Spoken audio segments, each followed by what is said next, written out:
के अध्यक्ष अखिलेश यादव ने उत्तर प्रदेश की योगी आदित्यनाथ सरकार पर जमकर निशाना साधा है। उन्होंने बीजेपी पर महाकुंभ मेले को राजनीतिक तमाशा बनाने का आरोप लगाया है।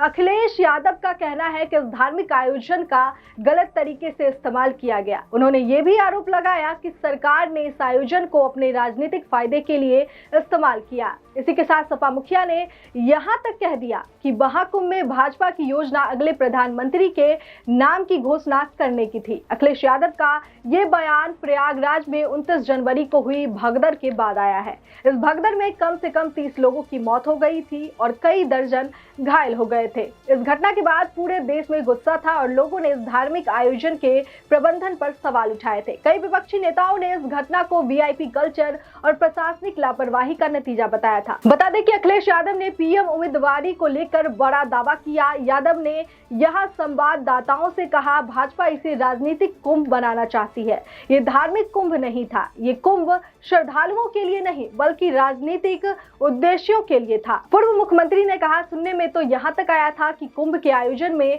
ये तैयारी थी कि उनका योगी नाम प्रधानमंत्री के रूप में घोषित हो जाए। उन्होंने यहाँ महाकुंभ 2025 के आयोजन में गंभीर कुप्रबंधक का भी आरोप लगाया। उन्होंने दावा किया, क्या आपने कभी कुंभ के दौरान टीवी चैनलों को साक्षात्कार देते देखा है? यहाँ इस तरह की व्यवस्था की गई थी।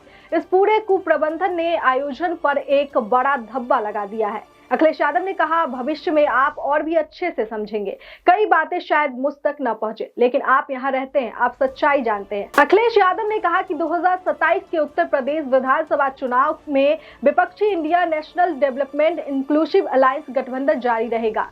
उत्तर प्रदेश के पूर्व मुख्यमंत्री ने बीजेपी पर हमला करते हुए आरोप लगाया कि वो वक्फ कानून के जरिए माफिया की तरह जमीन हड़पने की कोशिश कर रही है। यादव ने कहा कि 2027 के विधानसभा चुनाव में पीडीए पिछड़ा, दलित और अल्पसंख्यक राज्य से भाजपा को उखाड़ फेंकेगा। जब उनसे इंडिया गठबंधन के बारे में पूछा गया तो उन्होंने दोहराया, इंडिया गठबंधन है और रहेगा। उन्होंने कहा, भाजपा वक्फ संशोधन कानून लेकर आई है ताकि वो जमीन छीन सके। जहां भी उन्हें जमीन दिखती है वे उस पर कब्जा कर लेते हैं। उन्होंने भाजपा को भू माफिया पार्टी करार दिया। अखिलेश यादव ने सत्तारूढ़ पार्टी पर नोटबंदी और जीएसटी के जरिए लोगों का पैसा छीनने और आरक्षण के अधिकार को कम करने का आरोप लगाया। इस खबर पर आपकी क्या राय है? कमेंट में हमें जरूर बताएं। बाकी देश और दुनिया की तमाम खबरों के लिए देखते रहिए लोकहित क्रांति न्यूज। नमस्कार।